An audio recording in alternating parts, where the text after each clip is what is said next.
Bueno, hola chicas y chicos, ¿cómo andan? Les voy a mandar este video con la explicación teórica del tema que corresponde a la clase de hoy, que es el marco narrativo. ¿Sí? Este PowerPoint que ustedes van a ver a continuación se los voy a mandar para que ustedes lo puedan tener también en sus casas. Bueno, lo primero que tenemos que tener en claro para saber qué es el marco narrativo es qué es una narración. Una narración va a ser entonces un relato que va a contar con una serie de elementos. El más importante de estos elementos va a ser el narrador. Había, no sé si recuerdan, distintos tipos de narradores. Nosotros eso lo vamos a ver en algunas clases más adelante, lo vamos a repasar. Por otro lado, además de un narrador, van a haber personajes que realizan acciones en un tiempo y en un espacio. Es decir, que entonces una narración va a ser un texto que cuente con un narrador, con personajes, con acciones y con tiempo y espacio. ¿Sí?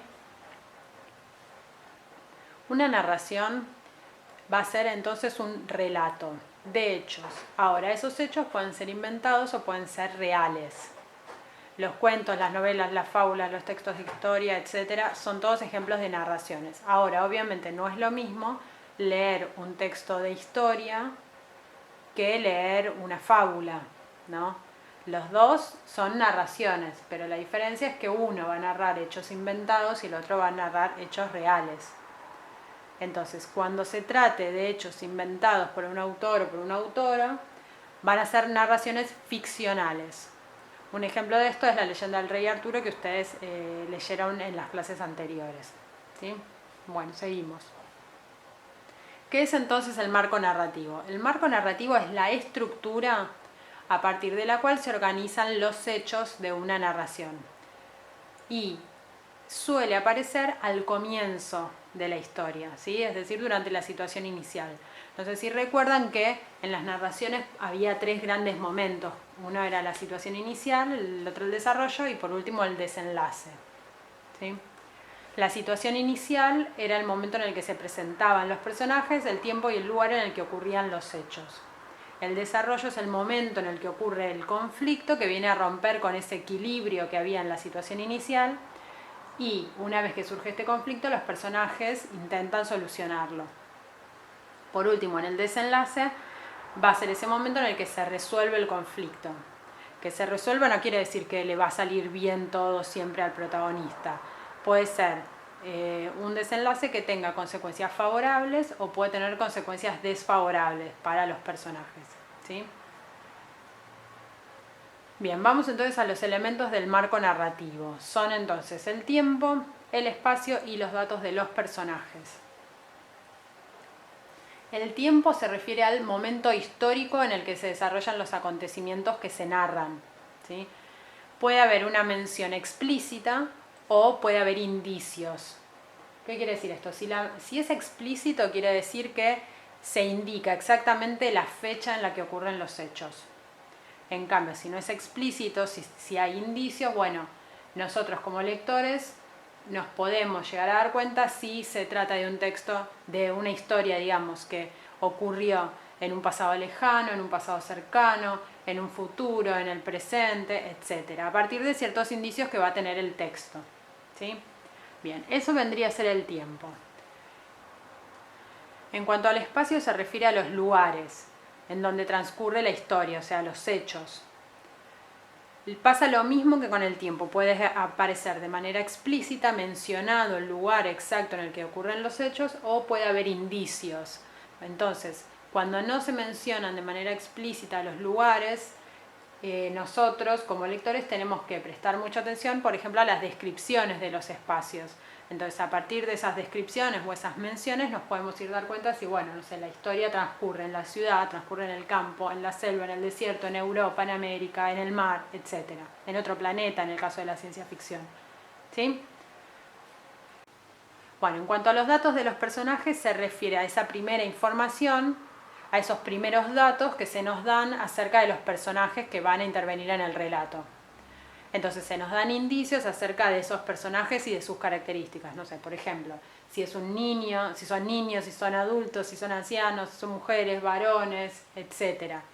Y además de los roles que cada uno de esos personajes van a cumplir, es decir, que ya desde el comienzo nos vamos dando cuenta como lectores quiénes van a ser los protagonistas de esa historia, ¿sí? Bueno, vamos a ver entonces un poquito más en profundidad esta cuestión de los personajes y los roles, ¿sí? Teníamos distintos tipos, ¿eh? A grandes rasgos tenemos tipos de personajes que incluye a los principales y a los secundarios, ¿sí? Entre los personajes principales podemos destacar a los protagonistas, a los héroes, a los antagonistas. Los personajes principales son obviamente los más importantes de la historia. Los protagonistas entonces llevan a cabo las acciones más importantes y la historia está centrada en ellos, ¿sí? La historia gira alrededor de ellos. Dentro de los protagonistas podemos tener a los héroes, que se caracterizan por las hazañas que realizan, además de que tienen una cantidad de virtudes, es decir, de cualidades positivas. En general son la valentía, el honor, la fidelidad, pero son cualidades positivas en general, ¿sí? Por esa razón, porque son virtuosos, porque tienen virtudes, son modelos a seguir. Esto lo vimos, por ejemplo, en el caso de la leyenda de Arturo, ¿sí? Una de las preguntas de la tarea que yo les había mandado era por las virtudes del personaje. Bueno, por otro lado también podemos tener a los antagonistas, que vienen justamente a representar los valores contrarios, ¿no? Entonces, si unos eran valientes, fieles, los otros van a ser malvados, van a ser infieles, van a ser cobardes, etc. Y obviamente suelen ser los oponentes de los héroes. Otro ejemplo de héroe que tenemos es el de Ulises en Odisea, ¿sí? Que es un personaje que va a llevar a cabo un montón de hazañas, ¿no? Y que va a solucionar un montón de problemas justamente por sus propias cualidades, por sus propias virtudes. Bueno, entre los personajes secundarios tenemos que destacar que también son personajes importantes para la historia. Ahora, la diferencia es que esta historia no va a estar centrada en ellos, ¿sí?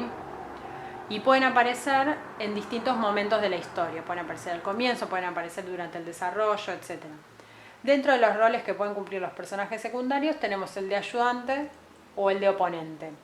Los ayudantes justamente van a ser aquellos que brinden su ayuda al protagonista, mientras que los oponentes van a ser los que se la dificulten, los que se la hagan difícil al protagonista. ¿Se acuerdan que los protagonistas en general tratan de resolver el conflicto? Bueno, cuando están tratando de resolver ese conflicto, los ayudantes van a brindar su ayuda, mientras que los oponentes van a tratar de que el protagonista no pueda solucionar ese conflicto.